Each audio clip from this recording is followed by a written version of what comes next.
Alrighty, so it's finally here. We're on my desktop.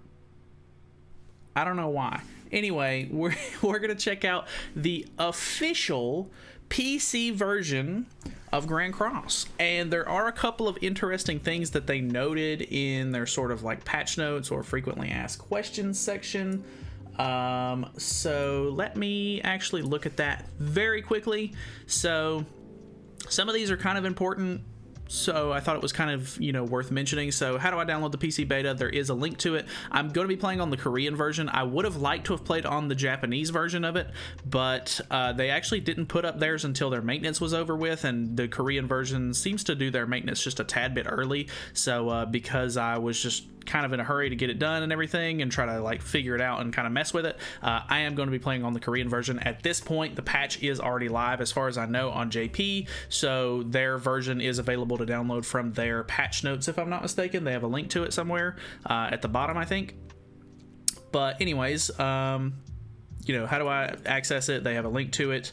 How do I log into the PC beta version service? Please tell me how to link my account. So this is the biggest thing right here, is that you already have to have an account to play the game.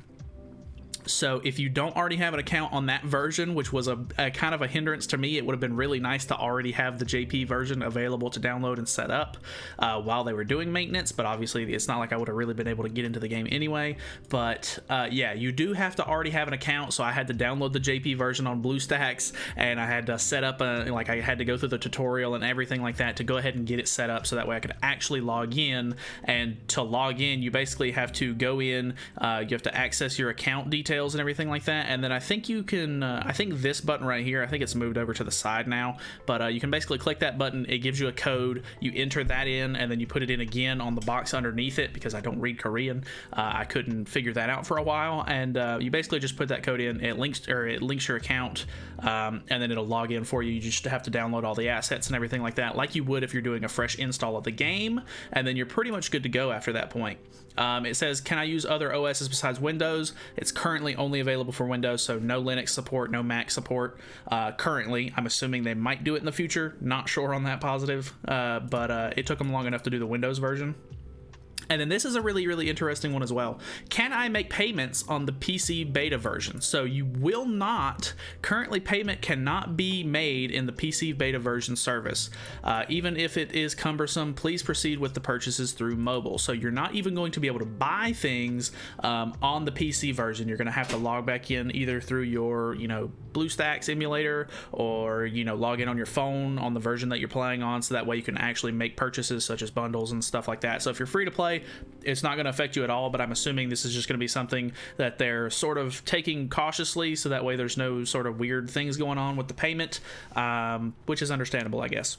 Another thing here is PC system requirements. I thought that most of these were pretty interesting. The recommended specifications actually call for a GTX 10 series graphics card, which I thought was kind of high, but I guess recommended, I could see that being kind of the case. They don't have any of like AMD software or AMD hardware, or they don't have any of AMD's graphics cards or sort of CPUs or anything like that recommended. It's just Intel and then NVIDIA cards. So kind of interesting there. Hard disk space isn't too big. Honestly, I think it was like 5 gigs or something like that to download all the assets and everything like that. And then, yeah, apparently if you want to play DirectX, you need to be on version 11 or later. I think DirectX 11, you need to be on that or later than that. So honestly, nothing too crazy. So if you have, somewhat of a decent computer, even the minimum requirements, it requires a GTX 500 series, which is pretty old at this point. So hopefully most of you should be able to run this. But without further ado, this is basically it. It opens up a window right here. You can basically, mess with your settings and stuff. You can change your display settings and everything. I have it in full screen mode, but you can choose like specific resolutions.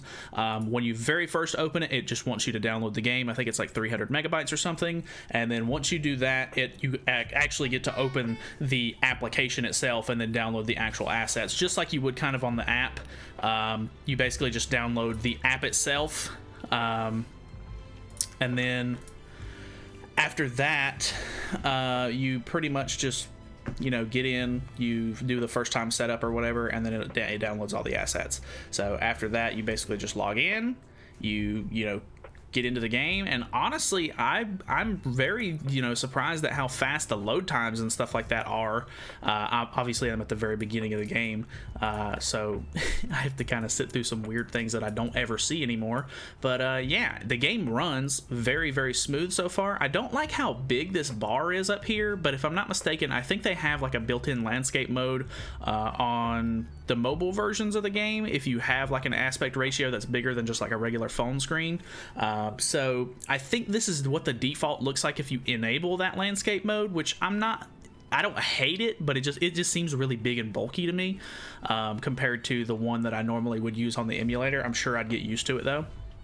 But yeah, I mean, I've messed around with some of the interesting things. One of the big things that I wanted to test out first and foremost was any of the Ellie Hawks. Their ultimate was one of the ones that if you were playing on landscape mode, it would basically clip out, like, so the background of this ultimate animation where it's the big giant like pig and everything like that in the background, it would be like cut off because it wasn't specifically made for like higher resolutions and stuff like that. So it does actually span through the whole screen, which I thought was a really nice touch. At least they seem to have, you know, polished it up for the most part. And I'm, like I said, honestly, like you move through the menus and like the load times and stuff like that so fast. It does feel very, very smooth, which was my biggest concern. I wanted to make sure that this at least ran smoother than BlueStacks for me to even bother with it, and from my understanding, or like from my, you know, little bit of playtime in it so far, it does do that. So I do have just a couple of random summons from making the account and everything like that, because they have login bonuses and stuff. So I guess we'll see how, you know, the ultimate animations and stuff like that look. Obviously, you know, I already play the game in sort of like a full screen resolution as it is, so it's nothing too crazy to look at the moment.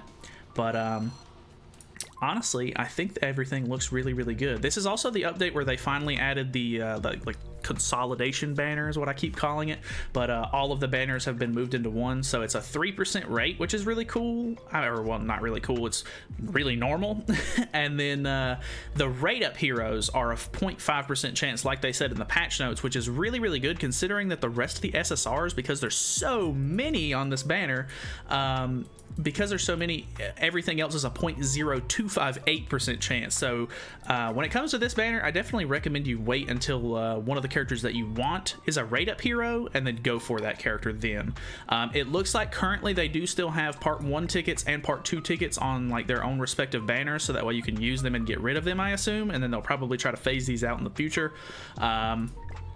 And then we do have the guaranteed SSR ticket right here, which is a 100% SSR rate, and then it has every like banner SSR from the part 1, 2, and 3 banners, if I'm not mistaken. It does seem like a very, very large pool with a 1.6129% rate, and then I did get one for like a login bonus or something like that, so we'll just go ahead and use that, see what I get. I'm not going to really worry about the animation. Flashing red eyes. Wow! A part 1 unit. Wow, so cool. That's pretty much what I expected. That seems very on par. And then because I have 60 gems, we'll just go ahead and summon once on the go through banner for whatever reason. But then I'll just hop into like a battle or something like that. Just I can't do PvP or anything because obviously I'm not you know, far enough in the game yet. I haven't made it to Visal, but either way, we can just hop into some of the like random story stuff that I'm already having to do anyway. So I don't really even plan on playing on this account. I just kind of wanted to test how smooth everything was on the actual PC version, and so far I really, really like it. To be honest, I'm very happy with how it is, how it's working out so far.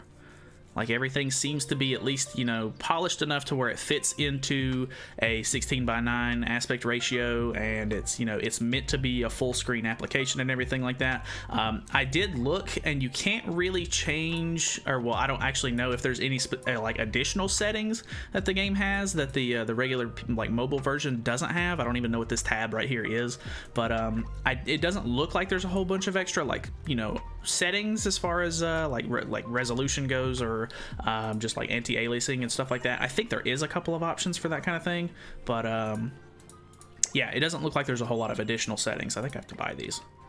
I would have rather have done an actual mission. Let me run through some of this stuff really quickly, and I'll try to get into an actual battle so you can see how it works.